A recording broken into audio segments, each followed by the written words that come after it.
Bismillahirrahmanirrahim. Assalamualaikum warahmatullahi wabarakatuh. Innal hamdalillah wassalatu wassalamu ala Rasulillah wa ala alihi wa ashabihi wa mawalah wala haula wala quwata illa billah amma ba'du. Alhamdulillah para pendengar radio Muslim rahimani wa rahimakumullah, kaum muslimin yang rahmati Allah Subhanahu wa taala. Insyaallah kita melanjutkan kembali pembahasan kita dari kitab Fadlul Islam, kitab Syekh Muhammad bin Abdul Wahab rahimahullah taala yang menjelaskan tentang ini Islam dan beberapa sisi hal yang mesti kita pahami. Kita masuk pada pembahasan baru, yaitu bab maja'a anal bid'ah asyaddu minal kabair. Pembahasan tentang bahwa bid'ah itu lebih dahsyat, lebih parah dibandingkan dengan ini al-kabair, lebih berbahaya. Bid'ah, sebagaimana para ulama itu katakan, atau definisi bid'ah adalah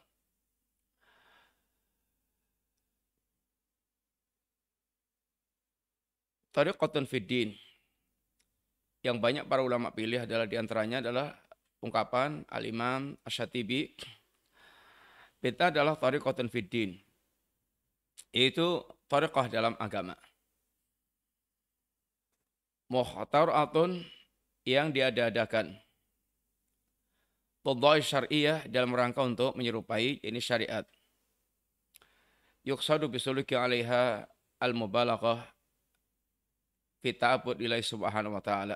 Yang dimaksudkan dengan bid'ah itu dalam rangka untuk berlebihan dalam beribadah kepada Allah Subhanahu wa taala. Definisi ini ada poin-poin yang perlu kita cermati di sini. Yang pertama adalah tariqatun fid din. Bid'ah adalah jalan agama. Sehingga yang bukan merupakan perkara agama maka bukan bid'ah yang dicela maksudnya itu.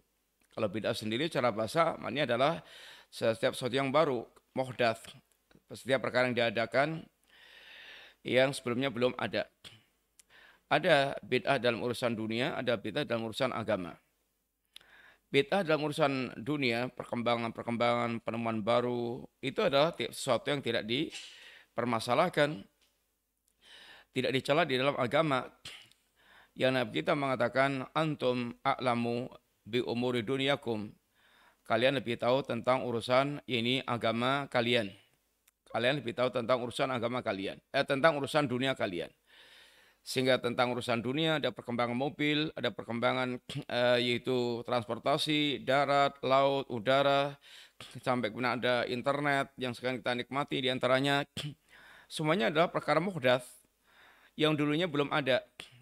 Tetapi ini bukan perkara yang tercela. Ini bukan perkara yang tercela.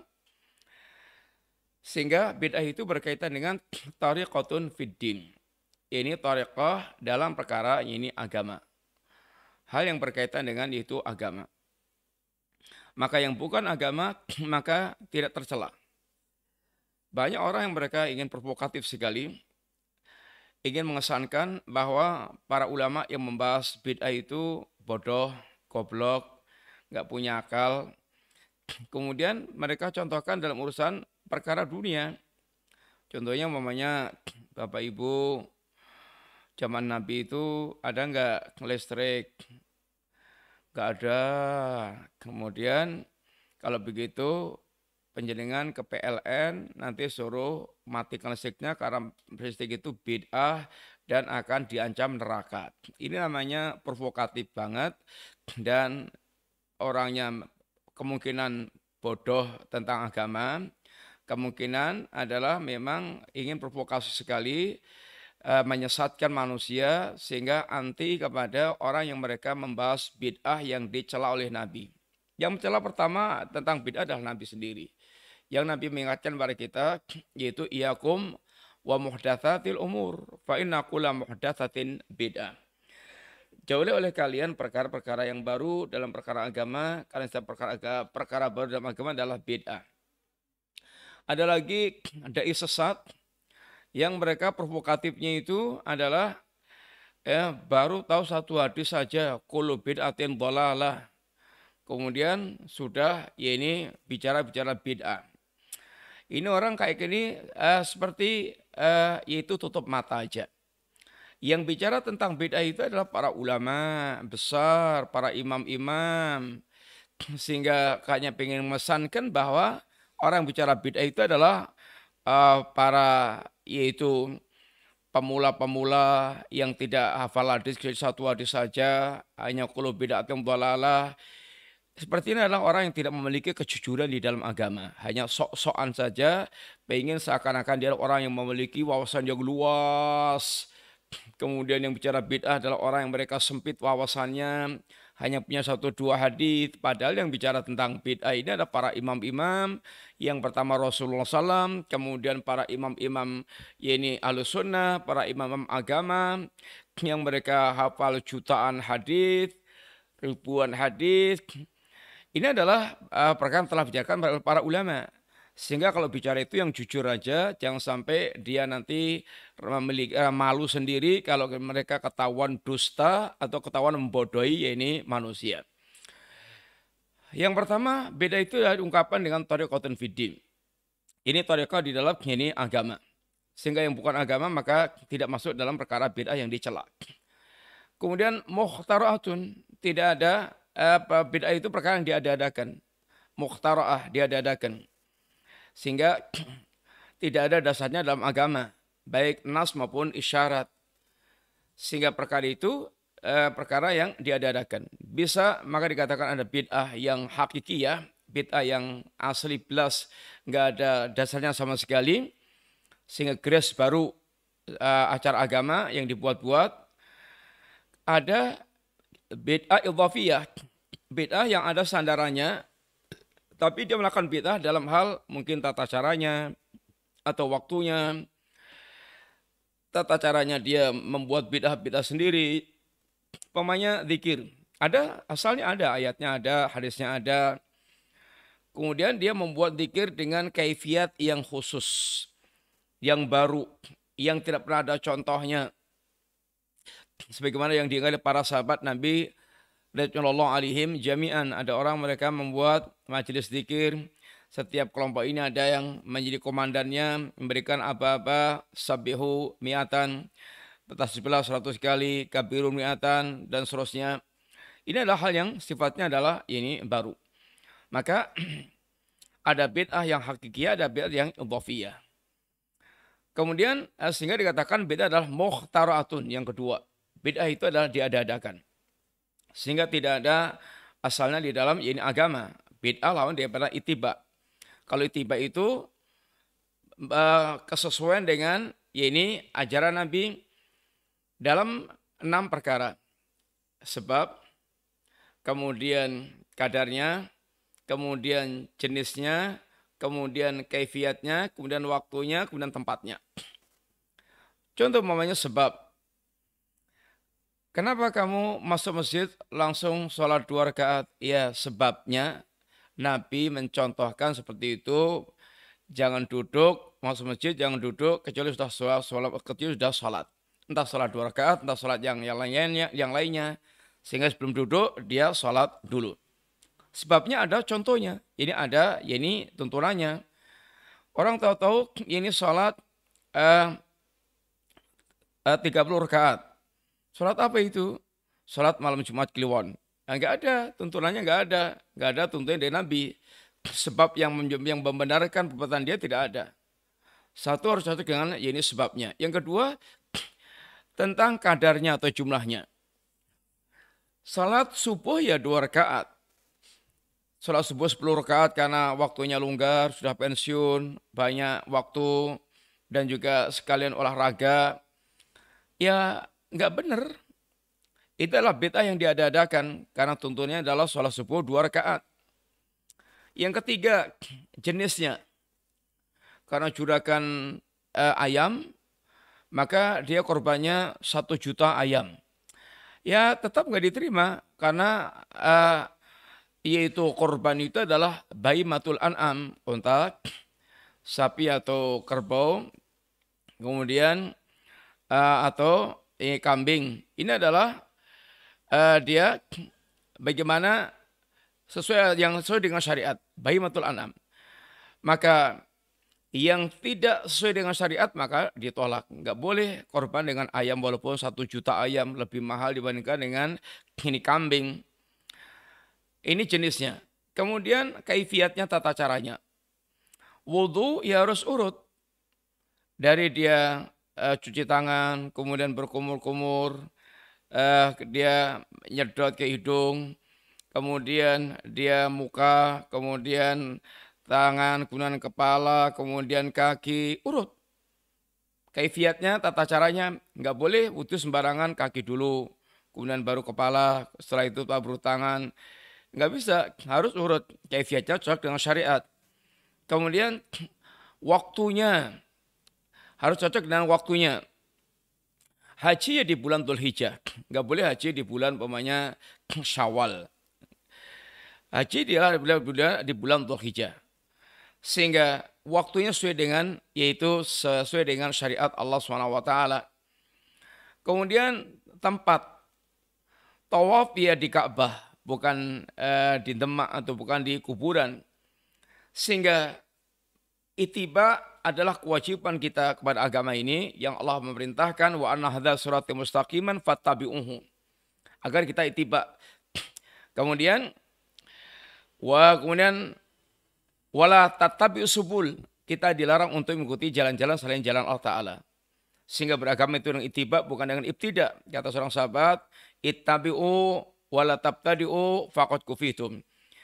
Ittibalah kalian dengan agama, jangan membuat bid'ah, itu sudah cukup bagi kalian. Maka Allah telah mengumumkan tentang agamanya ini agama dengan cara ittiba. Bid'ah adalah pertama thariqatun fiddin, jalan agama. Yang kedua mukhtaratun, diada-adakan yang enggak ada dalilnya. Kemudian qudai syariah, menyerupai syariat. Maka orang yang mereka itu melaksanakan bid'ah itu dipuji, dan meninggalkan bid'ah dicela. Sebagaimana syariat, melakukannya dipuji, meninggalkannya dicela. Orang meninggalkan bid'ah akan dicela oleh banyak orang. Dianggapnya meninggalkan agama. Maka menyerupai agama, menyerupai syariat Allah SWT bid'ah itu. Yang biasanya tujuannya adalah untuk berlebihan di dalam ini perkara ibadah kepada Allah SWT.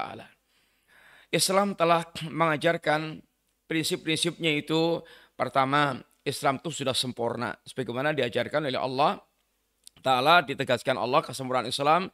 Al-yawma akmaltu lakum dinakum wa atmamtu alaikum nikmati wa raditu lakum Islam madina. Ini yang telah berlalu pembahasannya itu. Islam telah sempurna.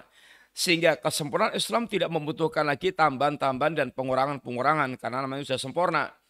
Maka kata Imam Malik, beliau mengatakan, man ibtada'a fil islami bid'atan fayaraha hasanatan faqad za'ama anna Muhammadan khana risalah.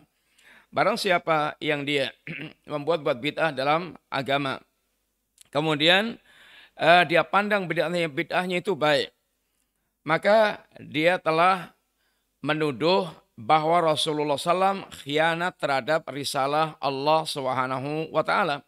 Dia telah menuduh Muhammad khianat terhadap risalah Allah Subhanahu wa Ta'ala. Kenapa menuduh khianat? Fa inna Allah yaqul, karena Allah telah berfirman, al-yawma akmaltu lakum dinakum wa atmamtu alaikum nikmati wa raditu lakum Islam madina.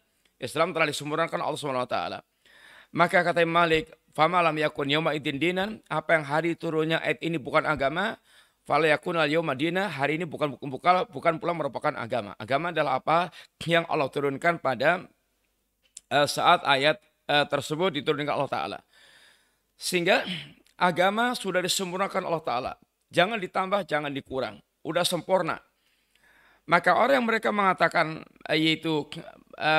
orang mereka melakukan bid'ah, maka mereka langsung atau tidak langsung, sadar atau enggak sadar, dia telah menuduh bahwa Rasulullah SAW khianat terhadap risalah Allah Ta'ala. Kenapa? Berarti Nabi enggak menyampaikan dengan sempurna. Nabi enggak menyampaikan semuanya, kata agama telah sempurna. Kok masih ada hal yang ditemukan yang bagus, yang menyempurnakan agama dengan bid'ah yang dia lakukan itu? Atau sesungguhnya Nabi telah sampaikan tapi agama belum sempurna. Dibantah dengan ayat tersebut. Sehingga kemungkinannya dia mengatakan orang yang membuat bid'ah itu kemungkinannya dia akan mengatakan Islam belum sempurna, tentu langsung terbantah dengan ayat tersebut. Atau mengatakan Islam telah sempurna tapi ada yang disembunyikan Nabi, belum disampaikan sehingga Nabi dianggap khianat terhadap risalah. Dua-duanya adalah kerusakan. Kemudian juga Nabi telah menegaskan yaitu man ahdatha fi amrina hadza, barang siapa membuat perkara baru dalam perkara agama ini, ma laisa minhu fawaradun, yang tidak ada ajarannya dalam agama maka tertolak. Man amila amalan laisa ali amruna fawaradun, barang siapa yang beramal suatu amalan yang tidak ada tuntunan dalam agama ini maka tertolak. Maka jangan sampai kita membuat-buat bid'ah atau mengamalkan bid'ah karena itu akan tertolak. Karena Allah hanya menerima Islam yang diajarkan oleh Allah lewat nabinya. Wa may yabtaghi ghairal islami dina fala yuqbala minhu wa huwa fil akhirati minal khasirin. Barang siapa yang mencari agama selain Islam maka tidak akan diterima oleh Allah Subhanahu wa taala dan di akhirat dia akan termasuk orang yang merugi. Bid'ah bukan termasuk Islam. Bid'ah bukan ini ajaran Islam. Maka tidak akan diterima oleh Allah Subhanahu wa taala dan kerugian di akhirat bisa kerugiannya sifatnya ini permanen, masuk neraka, tidak keluar dari neraka karena bid'ahnya telah mengantarkan pada kekafiran. Bisa kerugiannya itu masuk neraka baru kemudian dimasukkan ke dalam surga. Jika bid'ahnya itu belum mengeluarkan dari Islam. Karena dia akan diadab dulu di jahanam dengan dosanya, dosa bid'ah, baru kemudian dikeluarkan dari ini neraka masuk jannah. Sehingga ada bid'ah yang menjadikan pelakunya keluar dari Islam, maka menjadi kafir atau musyrik, maka orang mereka terjatuh dalam bid'ah, kekafiran dan kesyirikan, dia terancam kekal di dalam neraka.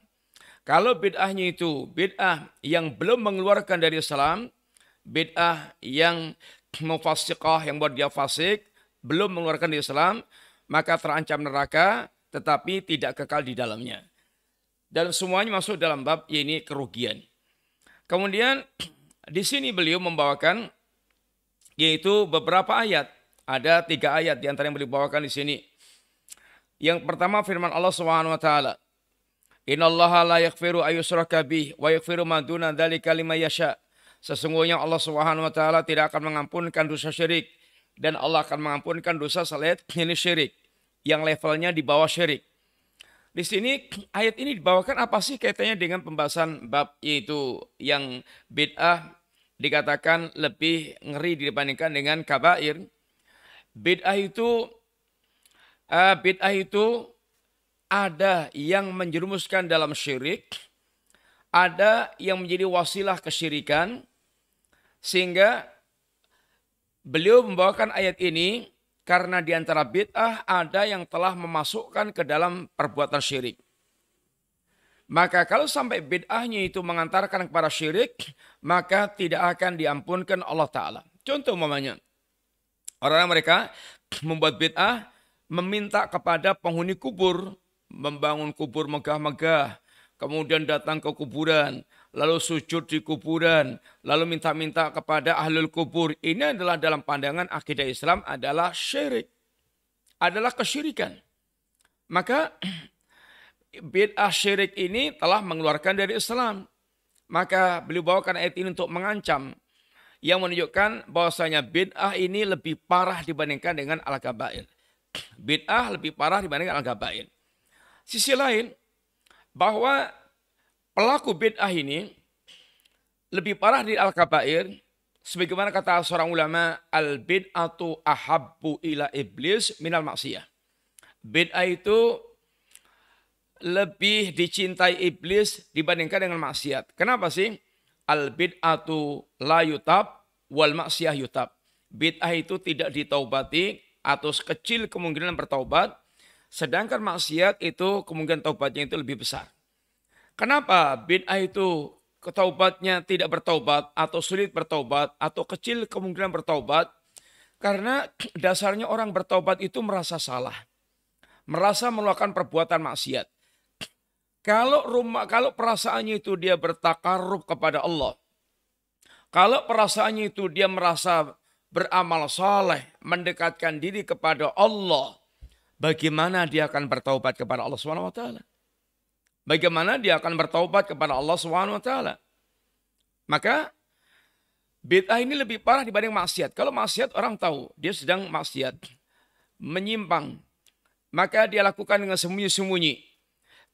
Sehingga kemungkinan bertaubatnya lebih besar. Maka di sini bid'ah lebih parah dibandingkan dengan perbuatan ini kemaksiatan. Sehingga bid'ah adalah baritu syirki wal kufri. Bid'ah menjadi pos yang akan bisa mengantarkan kepada perbuatan syirik maupun kufur. Dan bid'ah sesuatu yang sulit untuk ditaubati. Bahkan orang melakukan bid'ah, dia merasa bertakarrub kepada Allah SWT.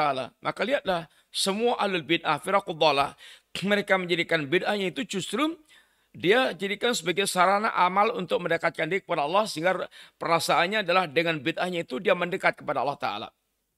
Syiah Rafidhah, mereka yang diantara bid'ahnya adalah mengkafirkan para sahabat Nabi, maka mereka yakini dengan mengkafirkan Abu Bakar, mengkafirkan Umar, bahkan melawat keduanya sebagai selama Quraisy, berala Quraisy, maka dia rasa itu adalah merupakan untuk takaruban ilallah. Dia merasa mendekatkan diri kepada Allah SWT. Demikian juga ini Khawarij yang mengkafirkan Ali, maka dia jadikan pengkafirannya kepada Ali, bahkan pembunuhannya kepada Ali, itu sebagai bentuk takaruban ilallah. Dia sangka itulah cara mendekatkan diri kepada Allah Ta'ala. Maka dia mantap-mantap saja dan merasa bangga dengan pembunuhannya kepada sahabat Ali bin Abi Thalib.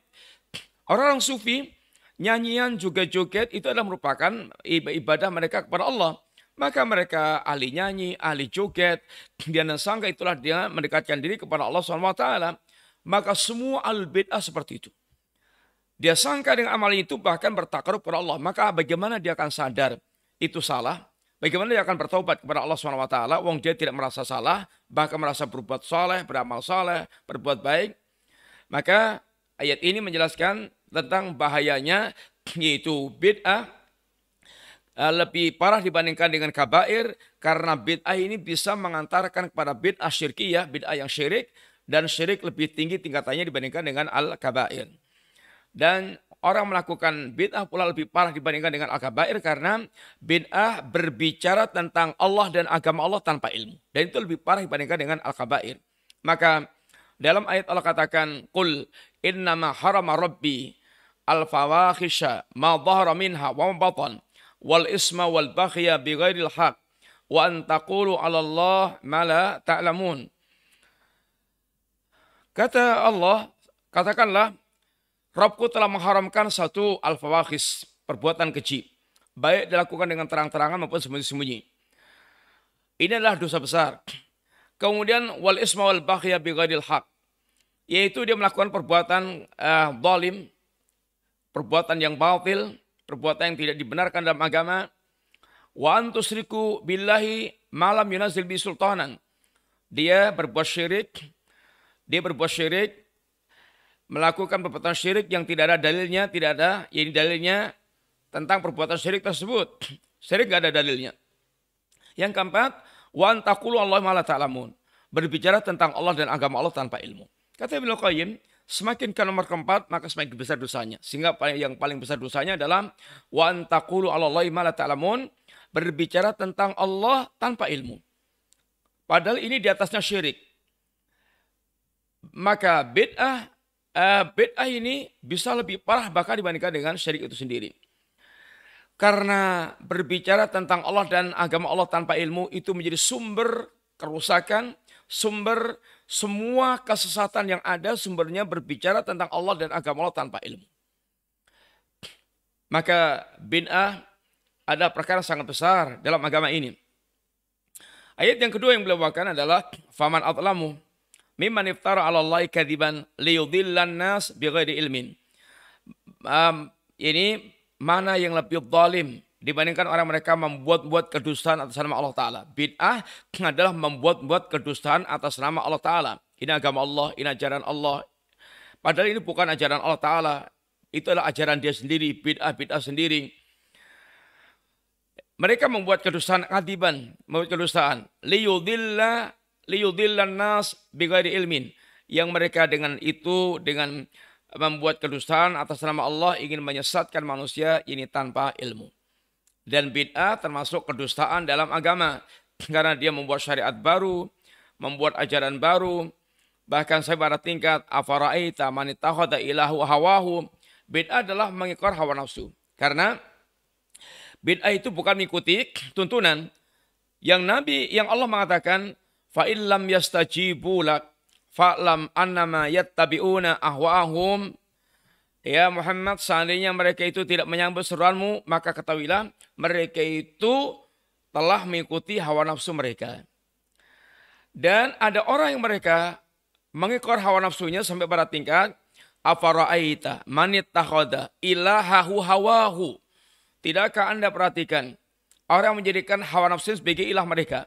Maka orang melakukan perbuatan bid'ah, pengikor hawa nafsu, sampai pada tingkat bisa menjadikan hawa nafsu mereka menjadi ilah yang mereka sembah. Maka ini bisa lebih parah dibandingkan dengan ini maksiat. Mereka setingkat ini perbuatan yaitu syirik, menyekutukan Allah SWT dengan hawa nafsunya. Dia membuat syariat baru, berarti dia menjadi tandingan bagi Allah SWT yang telah membuatkan syariat, kemudian dia membuat syariat sendiri dengan bid'ahnya tersebut. Sehingga ini adalah perkara yang besar dalam agama, yang sangat diingkari dalam agama kita. Kemudian liyahmilu awzarahum kamilatan yaumal qiyamah wa min awzaril ladzina yudhillunahum bighairi ilmin ala sa'ama yasirun. Agar mereka menggendong dosanya orang-orang yang mereka sesatkan secara sempurna dari kiamat kelak. Dan mereka juga ini akan menggendong dosanya orang mereka sesatkan. Jadi menggendong dosa mereka agar mereka menanggung dosa mereka sendiri yang sesat secara sempurna. Dan mereka akan menanggung pula dosanya orang mereka sesatkan tanpa ilmu. Dan ini adalah sejelek-jelek ini perbuatan dosa yang mereka yaitu lakukan. Sehingga inilah ancaman Allah SWT. Ayat-ayat ini semuanya memberikan ancaman. Orang membuat bid'ah, menyesatkan orang dengan bid'ah yang mereka yaitu lakukan itu. Maka dia telah yaitu menyesatkan manusia, dan dosanya orang yang sesat itu akan dia gendong tanpa mengurangi dosa mereka. Mereka yang sesat akan menggendong dosa mereka sendiri. Tapi yang menyesatkan ini dia akan menggendong dosanya dia sendiri dan dosanya orang mereka sesatkan.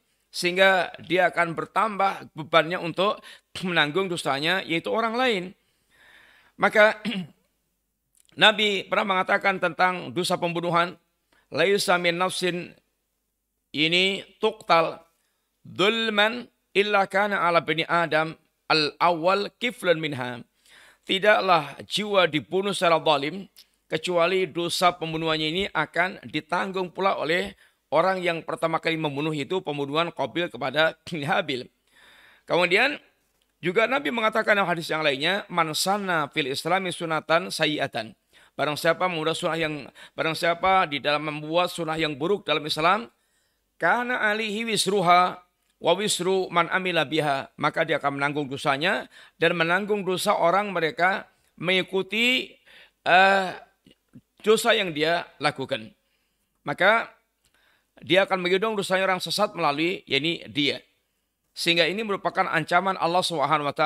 Maka dari ketiga ayat yang beliau bawakan tersebut, di antara dampak atau di antara yang berkaitan dengan bahwa bid'ah lebih parah dibandingkan dengan dosa besar, maka ayat tadi menjelaskan bahwa bid'ah itu syirik atau bisa menjadi baritun ilaih, menjadi pos yang akan mengantarkan pada perbuatan syirik. Ada bid'ah yang telah mengantarkan dia kepada menjerumuskan dia dalam perbuatan syirik. Ada yang menjadi wasilah kesyirikan. Kemudian juga dari ayat tersebut pula Allah menjelaskan dosa itu adalah a'dhamu dzulm. Dosa besar atau kedzaliman yang paling zalim.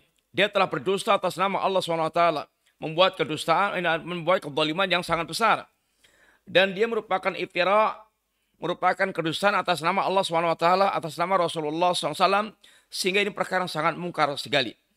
Kemudian juga ada katakan dhalalun, ini perbuatan sesat. Liyudillan nas, untuk menyesatkan manusia.